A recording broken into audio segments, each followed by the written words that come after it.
Welcome to Unprompted with Diana Kelley and Jimmy Chunga. Powered by Noma Security. Secure your AI everywhere. So I'm talking to my kid. Yeah. Chandler, who you know. We've referenced him. I've met, he was on my bed in my hotel room.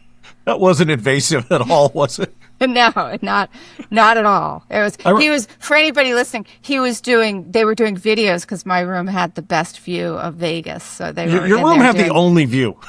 Yeah, I had the only view, but it was just right in the bedroom. So yeah, I was getting back to my room and I was like, why were people in my bed? It was kind of like the Princess and the Pea Tale, right? Because we were in there, we had all this film equipment set up and Rhett says to me, our marketing guy, he says, we need to kind of clean this up because this is Diana's room. I'm like, you're telling me now? Right. After everybody we've been in it for taken over. I have like 30 dudes in here eating lunch on Diana's bed. Yeah.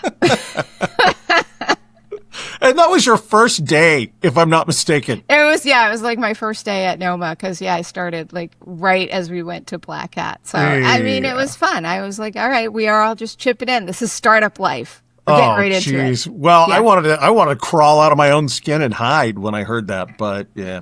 Anyway, Chandler did the most damage to your bed. So I'm talking to Chandler. Yes, right. Talking to Chandler.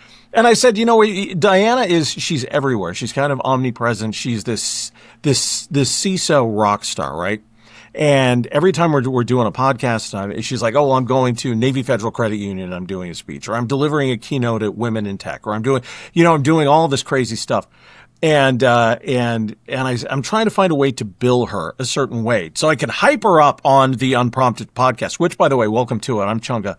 I'm just Diana's friend. She's the one that knows everything. I'm trying to learn a lot. But he goes, okay, so what do you think? And I said, I want to say like, hey, I'm Chunga. I did radio for a long time. I'm a comic, then I went into tech and I'm trying to learn tech. And I'm here with the pride of New Hampshire.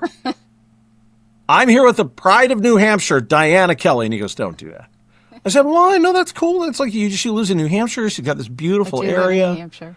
Yeah, her neighbors have Ferraris. And one of my neighbors does. Yeah. Only one? Yeah. Yeah. Okay. Anyway, I said, why can't I say the pride of New Hampshire? He goes, because you're making her sound like a sailboat. You can't say the pride of New Hampshire, Diana Kelley. Like the Diana Kelley's a sailboat. I do live on the harbor. Right. So there are actually some beautiful. It's a lot of like motorboats and stuff, but there are some beautiful boats like right here. Not as many now because it's November. So have you had snow? Have you had snow yet? Yeah, we have. We've had a little really? bit of snow. Yeah. Yeah, little flurries and stuff. Nothing sticks, but yeah. So in Las Vegas, when I moved to Las Vegas, that's where I'm at. Hey, everybody, I'm in Vegas. They said to me, it snows like once every 8 years in Vegas. Now I've lived here going on 6 years, and it snowed every single year, multiple times since I've lived here. Yeah, so they lied, but it's kind of nice. It's kind of nice that I'm getting a little bit. I get palm trees and snow, I guess, a little bit. But that's you get the best of everything, right? Get it all. Yeah. So I have to tell you, as part of this whole thing that I'm talking about with my kiddo Chandler and the way to kind of hype you up, you said something to, this was actually a while ago. It was a Black Hat when you and I first met. And you said something in passing that you've probably long since forgotten, but it stuck with me. And I literally think about this every time I see you because a teacher in junior high school said the exact same thing to me. And I'm wondering if I can surprise you, if I can throw you a curveball, and we can talk about that in this episode of Unprompted. Sure. You want to give it a shot? Let's do it. Okay. You're brave. Okay. So I'm in music appreciation. That's the class in junior high school. Mr. Hailstone, by the way, is his name. Okay. Sounds like Mr. Hailstone. It sounds like a Flintstones character, right? Mr. Not Hailstone. just hail, but Hailstone. Right. It does. Hailstone. Yeah. He could be. Yeah. Like a wintry Flintstones character. Kind of, yeah, actually, now that you bring that up. But he was a great guy. He was a huge influence on me. I'm a musician. I'm a guitar player, and I DJ, and I do all kinds. Music has been my life. I worked in radio forever. And he said something to me when I was a kid. We were going through the classics, Bach, Beethoven, Brahms, that kind of stuff. And he's like, what are you hearing? When you're listening to this and you're listening to this piece, what can you hear? I said, I have to be honest, I'm like in 8th grade, so I'm not very, eloquent in what I'm saying. Yeah. I said, it just sounds like magic to me. It doesn't sound like anything. Like I can't really isolate any parts. It just sounds like magic. And he says, it's not magic, it's math. Yeah, that's right. And see, you didn't even blink an eye when I said that to you. You're like, yep. So we're a black hat, and you're talking to one of your colleagues, and it's somebody that you knew for a while, but was not in the AI realm like you are. So you didn't start in AI, but you made that transfer, right? You've made the switch, as so many people have. And he was talking about how bewildered he is by AI and how crazy the whole thing seems to him. And, I know I need AI for my infrastructure. I just don't know what. I don't know how. And it's just like magic to me. And you said it's not magic. It's math. Yeah. Same exact thing, Diana. You said the same exact thing. And amazing, right? We're talking about large language models and about music, which a lot of people wouldn't necessarily associate with math. But it's math. It's kind of math all the way down in some instances. I mean, there's been really a new research looking at even the patterns on animals, the stripes and the spots and stuff, that there's mathematical. Yeah, it's math too. Yeah. So the thing that I think is math is beautiful. But see, I wonder how many people right then just cringed when you said that.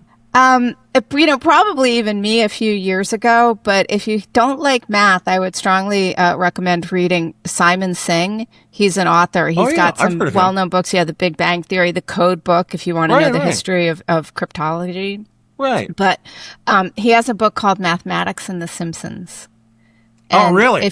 Yes, because a lot of writers on The Simpsons had a mathematics background. So they've got tons of really deep, fun mathematical Easter eggs throughout The Simpsons. So if you want to sort of fall in love with math in a fun way, Mathematics and The Simpsons by Simon Singh is a really great book. Man, Kate, I definitely have to check that out. This math magic thing. When you said this to him, I saw his eyes kind of light up like, oh. Okay. With one sentence, you demystified everything that he was worried about with one sentence. I don't want to say everything. That's a little happy, right? But you definitely had a moment there with him where it clicked. Yeah. And I think that's really what it's about. I mean, some people have said but I hate math, and I'm like, it's okay. You don't have to understand all the math that's in it. The point of sharing that is that it's not magical. It's not unknowable to people. Mm-hmm. This is software. It's math. And yes, we have to learn the new aspects of it, the new artifacts that are coming with AI, the new risk models and trust boundaries. But this isn't something that's like woo-woo, sparkly, we could never understand it. This is something that we can, as security professionals, we can understand it in a way that enables us to help to put risk management around it, which is what we do.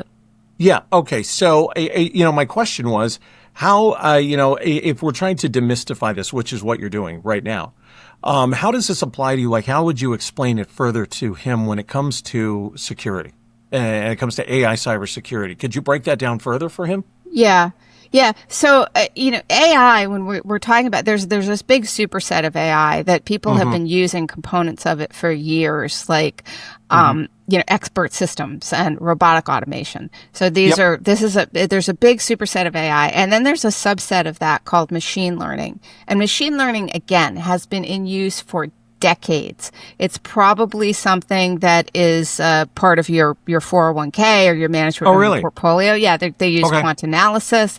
Some of these systems are actually, robo or partially managed by robo advisors. I actually have part of my investment in there. It's because I wanted to see how good it was at doing that. Oh, really? Okay. Pharmaceutical companies use machine learning to analyze mass amounts of data, look at things like protein folding. So there's been machine learning, which is this superset or the subset of AI that's been in use, again, for decades. If you are not getting as much spam as you used to, that's probably machine learning. If you're using one of the endpoint detectives on your system for detection which I and response, right? Yep. That's using machine learning to see, what classifies as good or bad. So it's a way to do classifications and predictions. Okay, and it's been used. And you train with massive data sets into the machine learning model, and then you train it to come out with these predictions. So that there's a subset of that.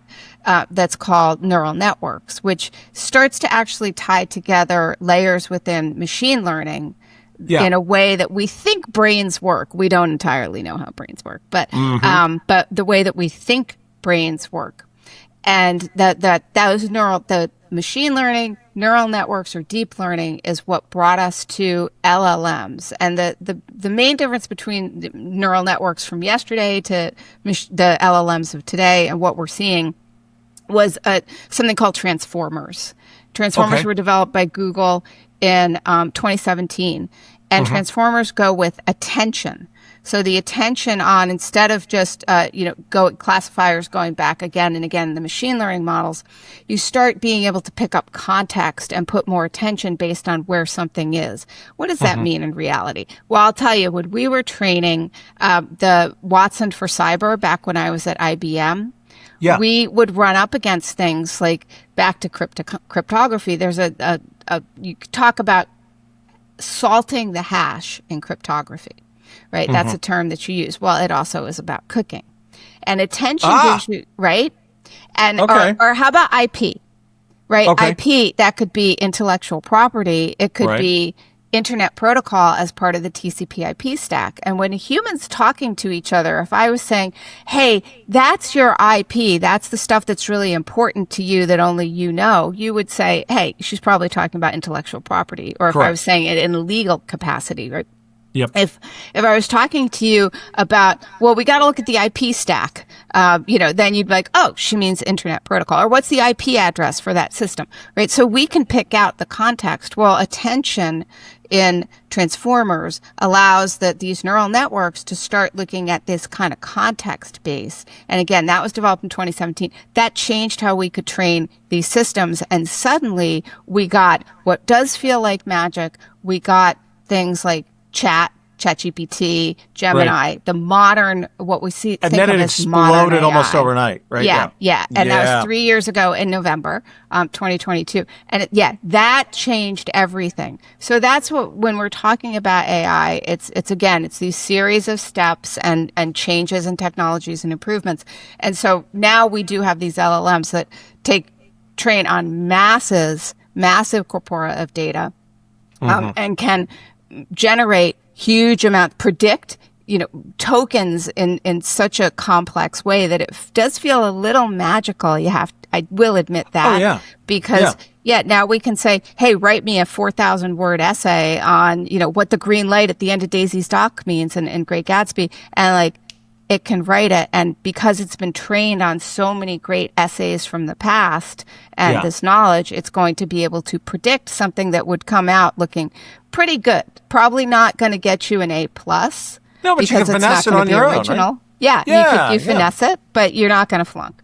Okay. You're also not going to learn if you don't do it yourself, but that's another story. Oh, yeah. See, that's an entirely different show. The brain degradation. Yeah. Okay. So, I've talked to a lot of people since coming here to work with you.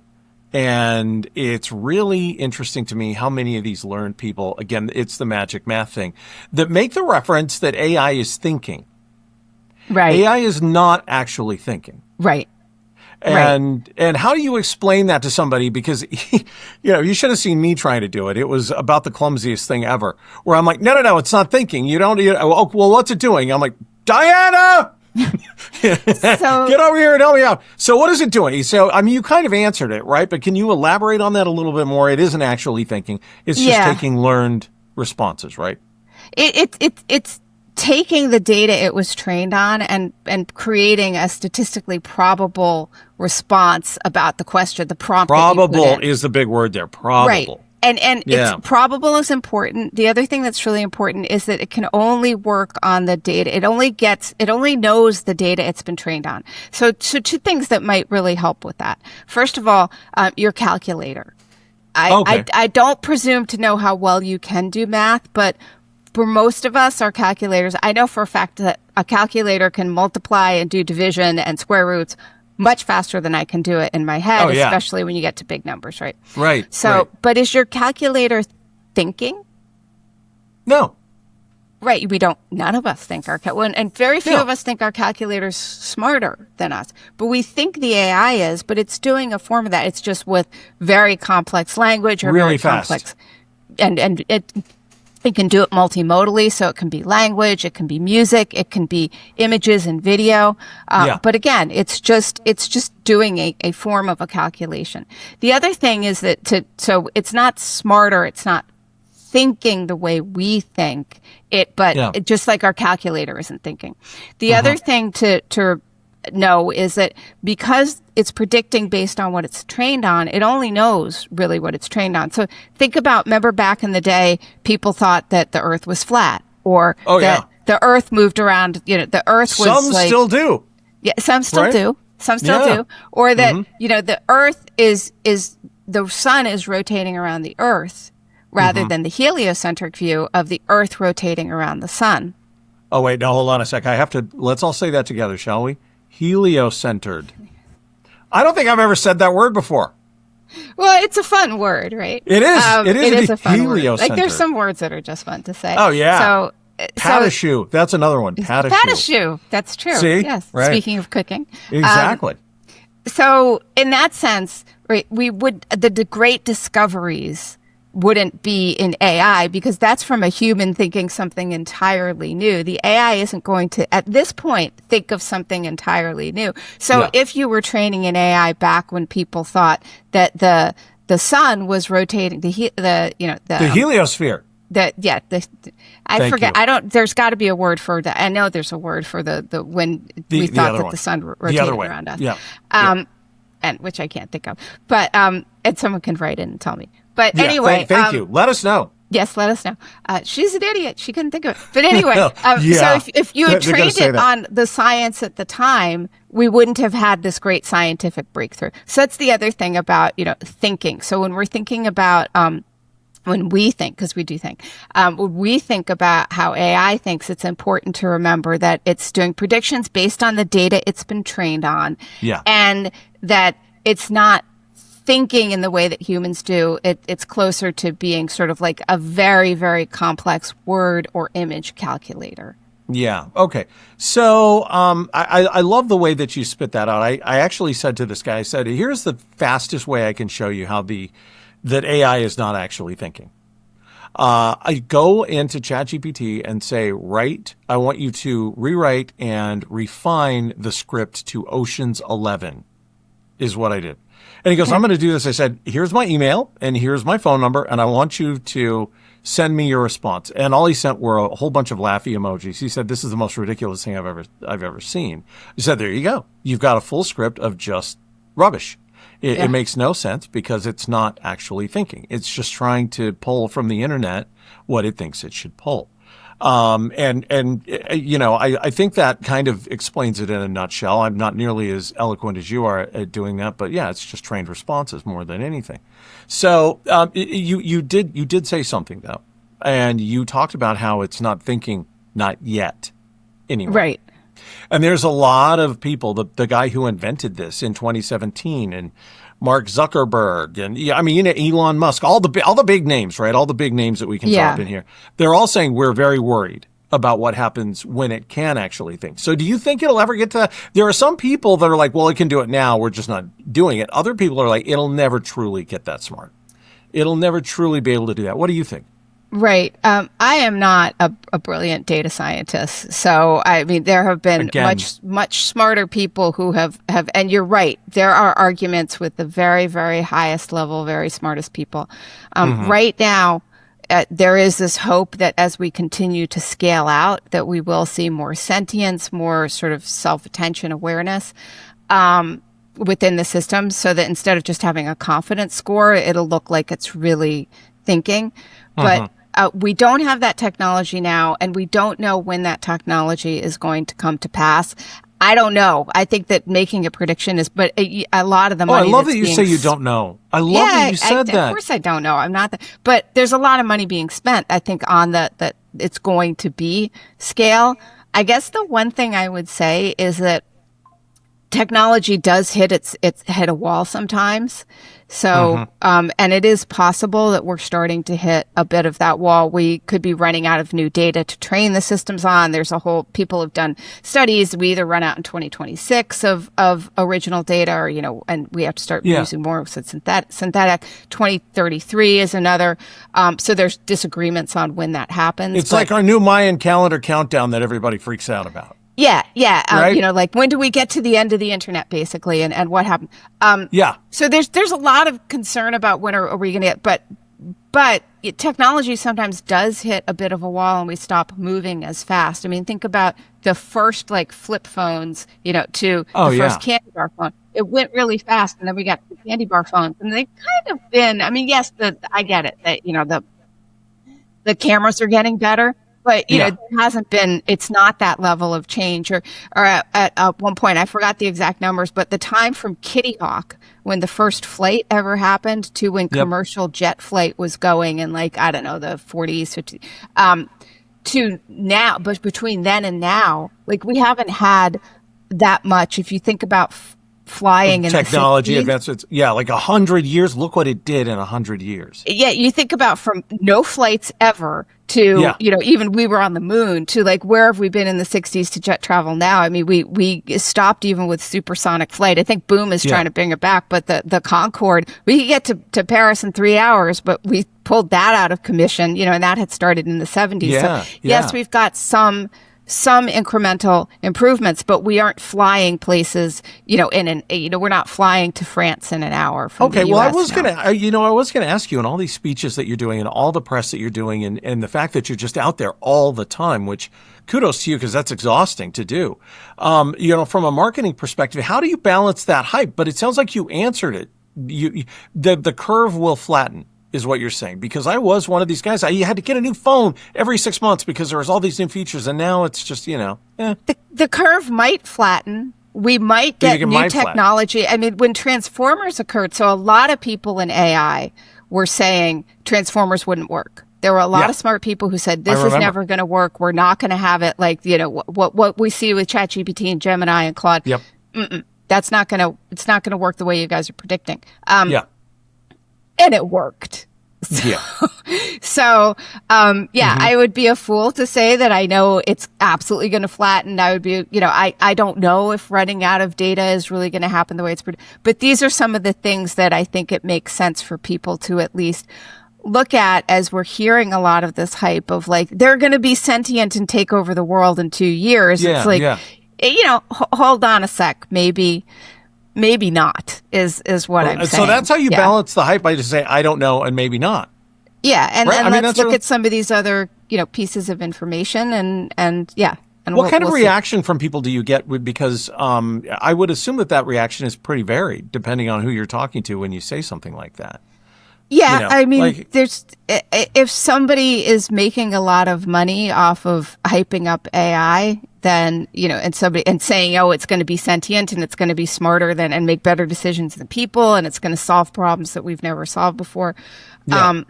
And even the solving problems, right? There's two ways to look at that. One is helping us to solve problems, and that's when we look at classic machine learning. Or that was even what was some of the work was trying to do with Watson, was that if we can feed more data into it and get better patterns, we might see connections or correlations that we haven't been able to see before. And did you work on Watson? Were you involved with that project? Well, I was part of the team that was training it. So I didn't personally train it, but it was IBM Security that was doing it. And if you go back and you look up Diana Kelley and Watson, you'll see me. My contribution was going out and explaining to people what we were doing with Watson for cyber and how we were doing it. You were balancing the hype. I was out there talking. Yeah, and when things were a little bit delayed, I was saying, hey, we sent Watson to college, but now we're sending Watson for cyber to graduate school. Okay. Yeah, Watson freaked a lot of people out. That must have been a very interesting time for you, because I remember when Watson rose to prominence and everybody started talking about it, there was a lot, very similar to what you see today. There were just a lot of questions about it, like how far is this going to go? How crazy is it going to get? Yeah, is this Terminator? I remember hearing that. Is this going to be the Terminator? Is this what we're dealing with? Well, you know what's funny, Chunga, is like I've had people tell me that Watson wasn't AI. Oh, you're kidding. Yeah, and I'm like, wait, well, hold on. What do you mean Watson was an AI? And they're like, well, it's not ChatGPT. And I was like, well, it was pre-Transformers, but yeah, right. but yeah, it is funny because now people are like, oh, Watson wasn't AI at all. But I mean, at the time, Watson was the cutting edge of AI because it beat Jeopardy. Yeah. Oh yeah, I mean that's crazy. That's crazy to think that somebody would say that, but yeah. I guess you're going to have those people, right? I very much thought it was AI. I still very much think it was AI. Yeah. Oh yeah, Watson is definitely AI. Yeah. Okay, so let's talk about CISOs for a minute.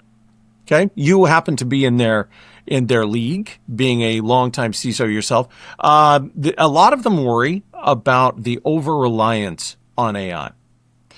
Using it for too much. It's we referenced this in the previous show about how everybody wants a daddy, right? When this came out, everybody jumped to it. It's probably a piggyback conversation to the AI bubble, which we're not really approaching here.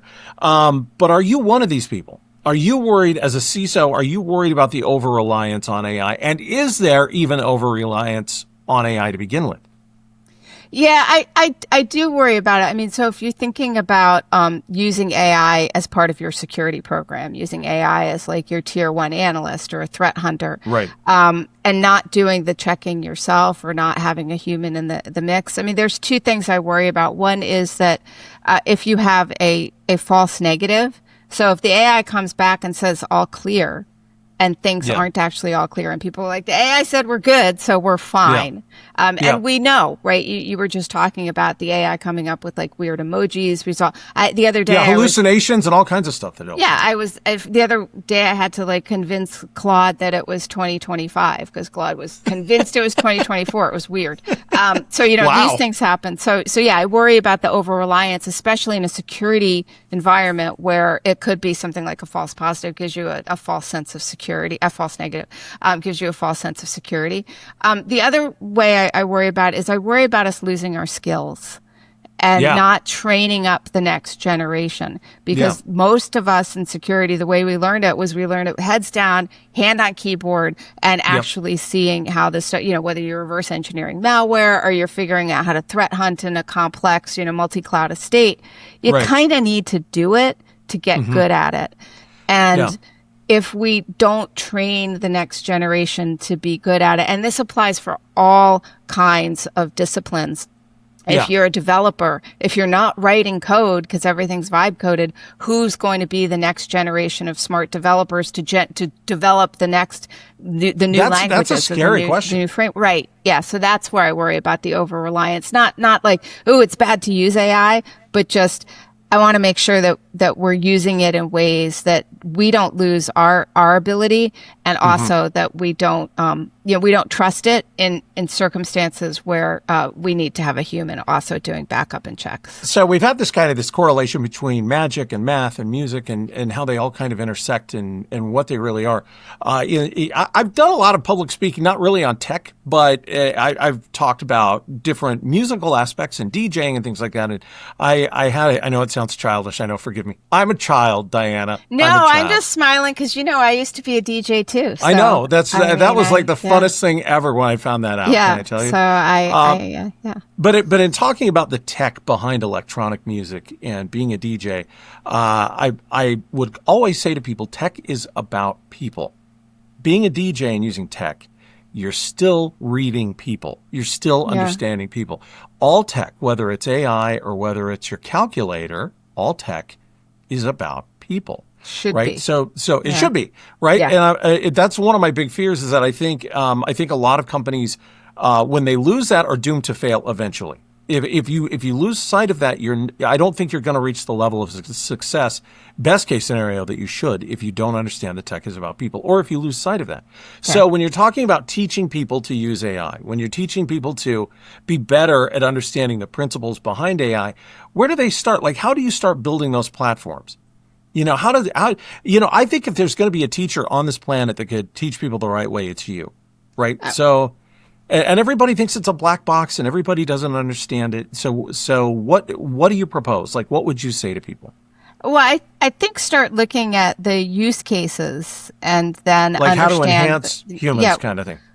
Yeah, I mean, what kind of use cases are you going to use it for, and then how do you use it in a way that enhances people rather than, limits people? So one of the use cases I like with AI is that if you look at search and SEO, search has kind of gotten not great in the past few years. It can be very hard to find an answer that you're looking for. I was actually, after an event, I was talking to somebody and she said, I love AI because it's so smart. And I said, give me your use case. And she had two use cases. One was, she said, it writes, I just say write in an executive voice. So when she was doing follow-up with people after meetings, she would write the email. Yeah. The AI would sort of adjust it, and then she would read it and send it. And I said, okay, but in that's a good one because it was her voice initially. She had the ideas and the thoughts, and then it got addressed, and then she read it again. So that's actually a great thing. If you just said write a smart email to an executive, and then you sent it without reading it, that's probably not the best. So think about your use case and how it can enhance you. The other example she gave of why she loved AI was that it was smarter than her doctor. And I said, you're kidding me. She'd gone to the doctor she said she had bubbles in her throat. And bubbles in her throat. Yeah, I'm not going to name her, but so I hope she doesn't feel this is but she was just really, I thought it was a fascinating conversation. She said she had bubbles in her throat and her doctor couldn't figure out what that meant. And she went home and she put it into ChatGPT, and ChatGPT came up with like a couple of things that it could have been. And it turned out that like the second thing. It was one of those things. Yeah. It was one of those. Yeah. It was the second thing. So ChatGPT was, quote, better than a doctor. That is pretty cool though. Honestly, that's pretty cool. Well, but the interesting thing here, right, is that did ChatGPT think of that? I mean, based on what we just said, Chunga, did ChatGPT think of that, or what happened? They pulled something from Reddit. Somebody else said something on Reddit, and it picked it up and said that's what it is. Right? Am I right? Of course, I'm right. I'm pretty sure that's what. Yeah, it was somebody on Reddit.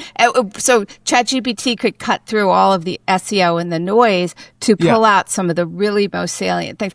And so that's a use case again where the person who got the response is now validating it, looking at it, making sure. So in anything AI, and especially as we move to agentic AI, where we're now asking the LLM not just to think of what the next response might be and then the human acts on it, but to control the systems that are going to act on those predictions, the output from the LLM, is to just make sure that you've identified a use case that leverages the big pluses, the benefits, like, ChatGPT, Claude, they're really quite good if you give them something to usually rewrite. I mean, I guess Ocean's 11 didn't work for you, but generally if you give them an email to rewrite in a more corporate tone, pretty good. I mean, that's kind of the dirty little trick that I played on him, which is like, if you were to use the right prompts and asking it to write the Ocean's 11 script, it'd get there, right? It would get there, but again, that's not it thinking, that's you thinking. That's the difference. That's it. So, think about how you can leverage AI to help you be better. And then, of course, in anything that we're doing in business, start thinking about the threat model. Think about the risks. What if it goes wrong? But that's really how to get started, is how can it enhance a human? Not necessarily like how can it entirely replace us, but what part of the job that you're doing can it enhance and do better and maybe automate for you? Well, yeah. And you just hit on something. So, in the next few years as AI evolves, how do you see that math evolving in terms of the threat models? Are the threat models just going to get that much better because the bad guys can use this stuff too, right? I know it's a hard question to ask, right? Or answer, I should say.